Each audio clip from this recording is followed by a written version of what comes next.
რიგითო მოქალაქენო და არა მარტო მოგესალმებათ დილის სამინისტრო გთხოვთ მიესალმოთ დილის მინისტრებს ნინო მეუნარგია და დავით მაღლაფერიძე Filmშობისა კიდევ ერთხელ მოგესალმებით, ვინც ახლა შემოგვიერთით, თქვენ რადიო იმედს უსმენთ და გრძელდება დილის გადაცემა უკვე სტუმართან ერთად. როგორია ზაფხულის ასტროლოგიური ტენდენციები და რა უნდა ვიცოდეთ აგვისტოს მზისა და მთვარის დაბნელების შესახებ და ჰოროსკოპის რომელმა ნიშანმა სად და როგორ უნდა დაისვენოს, ეს გახლავს თემები, რომელზედაც დღეს ჩვენ ვისაუბრებთ. ჩვენი სტუმარია ასტროლოგი ხათუნა ნოელი და მე ხათუნა ძალიან დიდი მადლობა მინდა გითხრა გადაცემაში სტუმრობისთვის და მოგილოცო საერთაშორისო ასტროლოგიური ორგანიზაციის წევრობა. დათო მოლოცვისთვის, მოწვევისთვის, ყველაფრისთვის ერთად. ესე იგი, ზაფხული გვაქვს საინტერესო, განსაკუთრებით აგვისტოს ეპიზოდი მზისა და მთვარის დაბნელება. მოდით მივცეთ ინფორმაცია ჩვენს მსმენელს. კი ბატონო, მთვარის დაბნელება იქნება 7 რიცხვში, 21 რიცხვში იქნება მზის დაბნელება. ზოგადად უძველესი დროიდან ითვლებოდა, რომ მზის და მთვარის დაბნელებას აქვს ძალიან მნიშვნელოვანი ზოგი ასტროლოგის თვალსაზრისით ფატალური ხასიათიც, მაგრამ ზოგადად შეიძლება ითქვას, რომ დაბნელებების ზეგავლენა უბრალო ადამიანების ცხოვრებაზე იმდენად მნიშვნელოვან ცვლილებებს არ ახდენს, რამდენადაც მსხვილ პოლიტიკურ ფიგურებზე, ხელმწიფეებზე, სახელმწიფოს მეთაურებზე, ქვეყნის ბედზე. ეს რაც შეეხება მზის დაბნელებებს, თუმცა მთვარის დაბნელებებს უფრო შიდა ხასიათის ზეგავლენები გააჩნია, ანუ ჩვენს ბუნება-განწყობაზე უფრო მუშაობს, ვიდრე გარე გამოვლინებებზე. საინტერესოა ალბათ, რომ პირველი ისტორიული ცნობა, რომელიც მზის დაბნელების შესახებ შემოგვინახა ქრონიკამ, ეს არის ჯერ კიდევ აშურბანიფალის თიხის ფირფიტებში ნაპოვნი ესე იგი წინასწარმეტყველება, რომელიც ეხებოდა აკადიის მეფის სავარაუდო გარდაცვალებას მზის დაბნელებასთან დაკავშირებით და შემდეგ ისტორიულად დადასტურებულია, რომ მართლა ეს ასე მოხდა. ახლა რაც შეეხება თვითონ უშუალოდ ამ დაბნელებებს, როგორც თქვი, მთვარის დაბნელება უფრო შიდა ხასიათს ატარებს ხოლმე და ადამიანების ბუნება-განწყობაზე აისახება, თუმცა აქაც შეიძლება იყოს გარკვეული ტიპის მოვლენები, რომელიც უფრო აისახება დრომოჭმულის, ძველის, უკვე ყავლგასული რაღაცების, მათ შორის ურთიერთობების დასრულებასაც. ვინაიდან მთვარის დაბნელებები ემთხვევა ხოლმე ზოგადად ესეა, რომ მთვარის დაბნელება ემთხვევა სავსე მთვარეობას, ხოლო მზის დაბნელება აუცილებლად ემთხვევა ხოლმე ახალ მთვარეობას. სავსე მთვარეობა თავისთავად არის ციკლის დასრულება, ხოლო ახალ მთვარეობა ახლის დასაწყისი. ამიტომ სწორედ ეს ურთიერთობების დასრულება ძალიან გამოკვეთილი თემა შეიძლება რომ იყოს. მე კითხა ხოლმე, რომ ეს სავსე მთვარეობა გაცილებით უფრო რთულად გადასატანია ვიდრე ახალ მთვარეობა. იცი რა არის დათო, გააჩნია ინდივიდს, ვის როგორ, ზოგისთვის ერთი რთული, ზოგისთვის მეორე. ვერ ვიტყვით ასე, რომ რომელიღაცა ნაკლებად რთულია. ორივე საკმაოდ არასასურველი ტენდენციები აქვს. და მით უმეტეს, როდესაც ამას დაბნელება ემთხვევა, რა თქმა უნდა, კიდევ უფრო გაართულებს ხოლმე ვითარებას. მინდა ვთქვა, რომ მიუხედავად იმისა, რომ დღის ბოლოს ხდება ორივე დაბნელება, მაინც არასასურველია, ზოგიერთს უჩნდება ხოლმე სურვილი, რომ დააკვირდეს დაბნელებებს. ეს არასასურველია, არანაირი ოპტიკური ხელსაწყოს, ასე ვთქვათ, ბჭყალებში დამცავი რაღაცეების გამოყენებითაც არ არის ეს მისაღები, ვინაიდან ის ოპტიკური ხელსაწყოები კიდევ უფრო აძლიერებენ ასე გაირკვა იმ ნეგატიურ არეკლა უფრო მეტად ხდება და ამიტომ არ არის ნამდვილად ეს სასურველი. რაც შეეხება მზის დაბნელებას, რომელიც წეღან ვახსენე, ეს უფრო გარე გამოვლინებებს გამოიწვევს და შესაძლებელი იქნება რომ ამ პერიოდში ერთი კვირით ადრე და მომდევნო ერთი კვირის მანძილზე გამოჩნდეს რაღაცა ახალი პროექტების წამოწყების საშუალება რაღაც ახალ გუნდში ჩვენი ჩართვის შესაძლებლობები ასევე ფინანსური წყაროები შეიძლება რაღაც ახალი საინტერესო შემოთავაზებები მივიღოთ ამ თვალსაზრისით და ეს ისე მზეგი ჯობია უბრალოდ ადამიანებისთვის კი რაც შეეხება პოლიტიკურ ზეგავლენას ზოგადად ითვლება რომ ნებისმიერი დაბნელება აისახება იმ ქვეყანაზე უფრო მეტად რომელშიც ის ჩანს სრულად ამ შემთხვევაში ეს არის ამერიკის შეერთებული შტატები და ევროპის ცენტრალური ევროპის გარკვეული ნაწილი. ანუ ჩვენთან საქართველოში ამას პოლიტიკური ზეგავლენა დიდად მოსალოდნელი არ არის.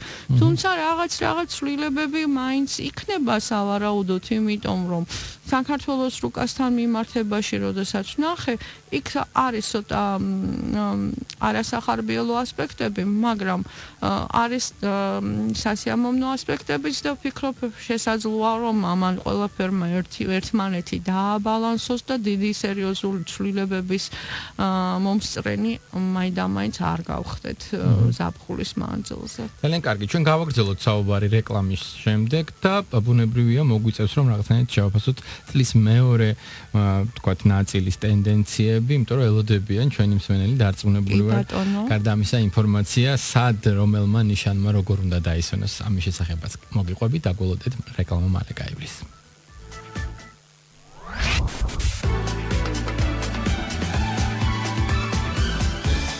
Galbatonebo da batonebo Rigito mokalakeno da aramarto Mogesalmebat dilis saministro Gthout miesalmot dilis ministres Nino Meunargia da David Malaperidze ჩვენ ვაგრძელებთ საუბარს ასტროლოგ ხათუნა ნოელთან.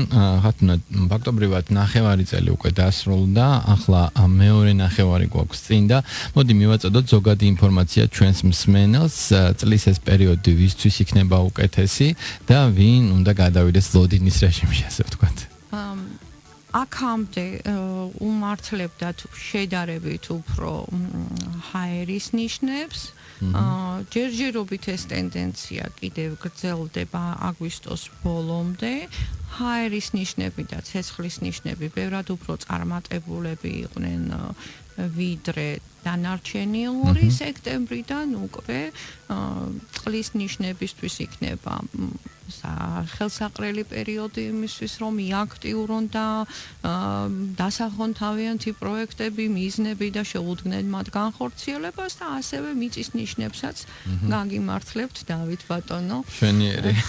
როგორც იქნა. კი, გილოცავთ ამას სექტემბრიდან უკვე უფრო მეტად და მეტად შეიგრძნობთ. 9 თვის მანძილზე, უკაცრავ 12 თვის მანძილზე, თითქმის 1 წელიწადი იქნება აი ეს ტენდენცია შესამჩნევი. ძალიან კარგი. ხათუნა, მოდი ახლა ჩვენს მსმენელს დარწმუნებულად რომ აინტერესებს ეს ინფორმაცია მივაწოდოთ სად და როგორ უნდა დაისვენონ და რა საშუალებები უნდა გამოიყენონ.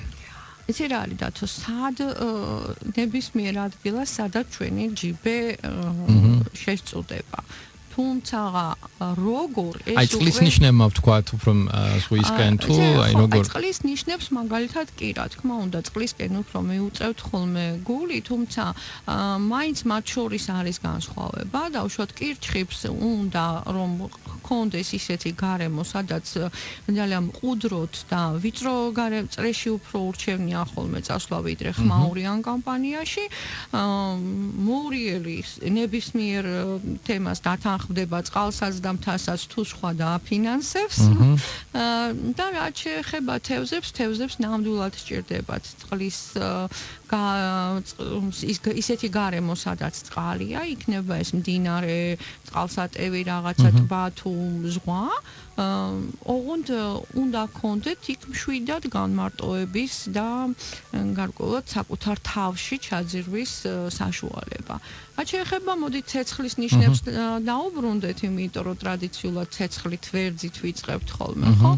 ცეცხლის ნიშნები, რა თქმა უნდა, ბევრად უფრო აქტიურები არიან, ვიდრე წყლის ნიშნების წარმომადგენლები. მათთვის პასიური დასვენება და მოდუნება მაინდა-მაინც სასარგებლო არ არის, ვინაიდან ენერგიის ზედმეტი ჭარბი დაგროვება მათთვის უფრო საშიშია, ვიდრე გამოვლინება მის და გამოხატვა. გამოვლინება ვერძებს რა თქმა უნდა ვურჩევდით ისეთი ტიპის დასვენება, სადაც სწორედ აი ამ მოჭარბებული ენერგიის დახარჯვა შეძლებდნენ. ლომებს ოდნავ განსხვავებულად, იმიტომ რომ ლომებისთვის ძალიან მნიშვნელოვანია კომფორტი. ვერძისთვის შესაძლოა ეს თემა იმდენად ყურადსაღები არ იყოს, თუ რა თქმა უნდა ტიპიური ვერძია და სხვა პლანეტები არ ჭარბობენ მზის გარდა დაუშვათ იქვე მეზობლად კუროში ან თევზში. ხოლო აი ტიპიური ლომისათვის კომფორტი და გლამური, ასე ვთქვათ, ძალიან მნიშვნელოვან როლს ასრულებს ხოლმე დასვენების თემაშიც, ზოგადად ცხოვრებაში და თავისთავად დასვენების თემაში. მშვილდოსნებს ადგილზე ვერ გააჩერებ, მათ ურჩევნიათ, რომ უცხო ქვეყნები დალაშქრონ და ამჯერადაც თუ აქვთ ფინანსურად ამისი საშუალება, კი ბატონო, ძალიან კარგი იქნება. თვალსაჩინოს გაფართოებაშიც შეუწყობს ეს ყველაფერი მათ ხელს, რაც მათთვის ესეოდენ მნიშვნელოვანია ხოლმე. რაც შეეხება თქვენ მიწის ნიშნებს, ბატონო დავით, კუროსთვის ანალოგიურად ლომისა კომფორტი ძალიან მნიშვნელოვანია, მაგრამ აქ სხვა ტიპის კომფორტზეა ხოლმე საუბარი. თუ ლომისთვის მაინდა-მაინც ფეშენებელური რაღაცები არის მისაღები, კუროსთვის მაინდა-მაინც ამისი აუცილებლობა არ არის. მთავარია კუროებს ჰქონდეთ გემრიელი ნოყიერი საკვები და მოხერხებული დივანი იქნება თუ საწოლი იქნება. სიცოცხლეა ყველა რო საკვებს აღნიშნავს კუროსთან. რა სიზა, ჩემი შვილიც კუროა და მასაც ძალიან კარგად უყვარს. გაგიმართლათ ალბათ ხართ, ნუ მინდა გითხრათ. შემდეგი მიწის ნიშანი გახლავთ ქალწულის კომფორტის სხვა თემაა, ქალწულისთვის მნიშვნელოვანია ის იყოს საქმიანი და აქტიური.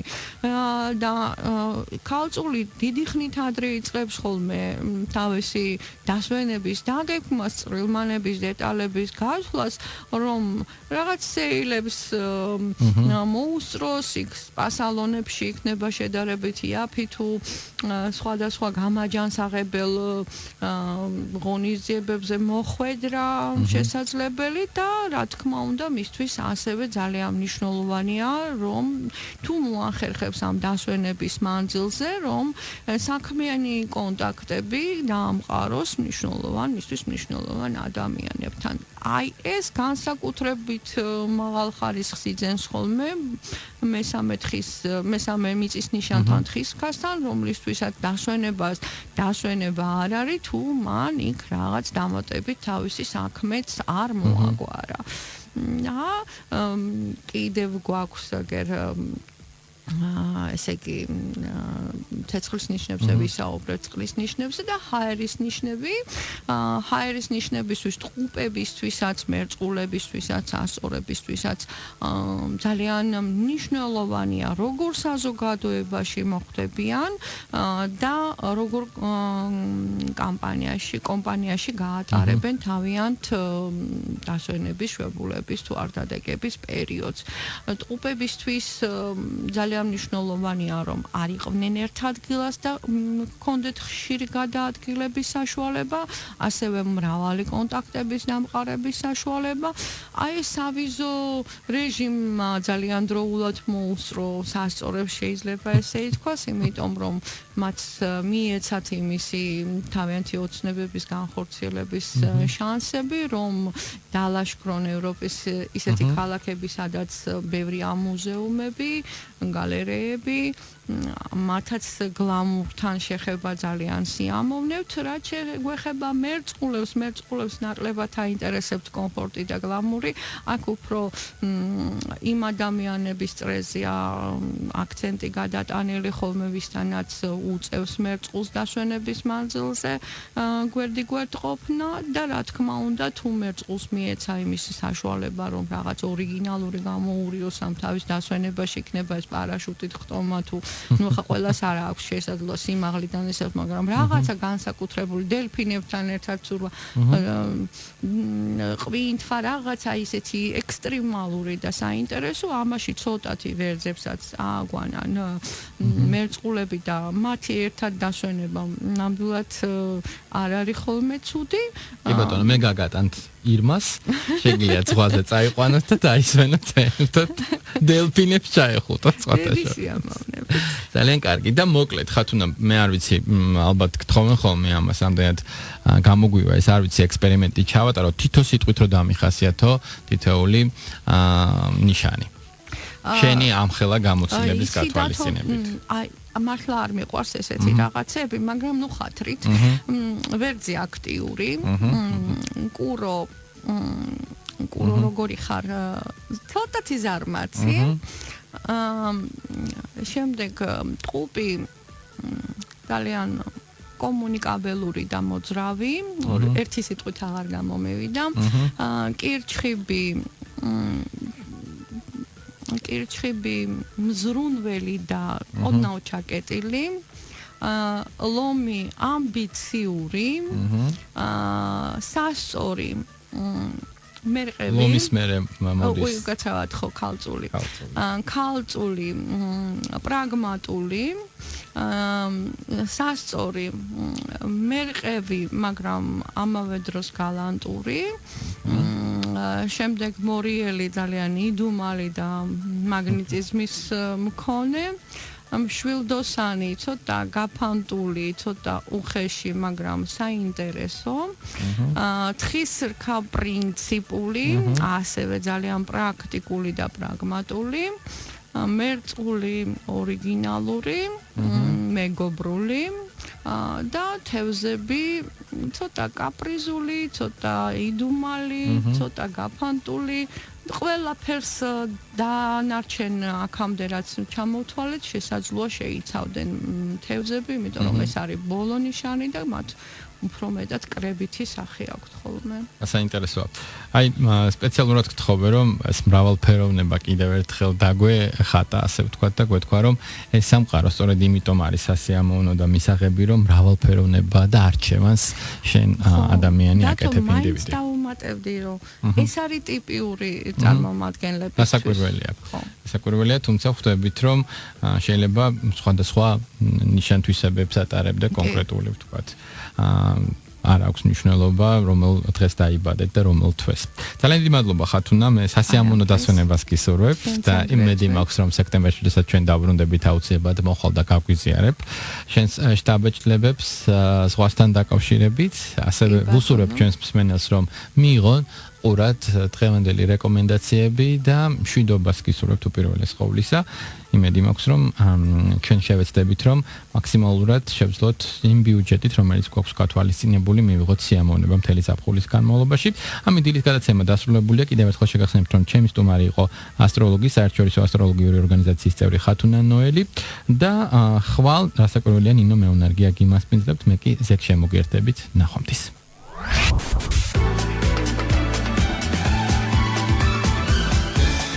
Galbatonebo da batonebo Rigito mokalakeno da aramardо Mogesalmebat dilis saministro Gthout miesalmot dilis ministres Nino meunargi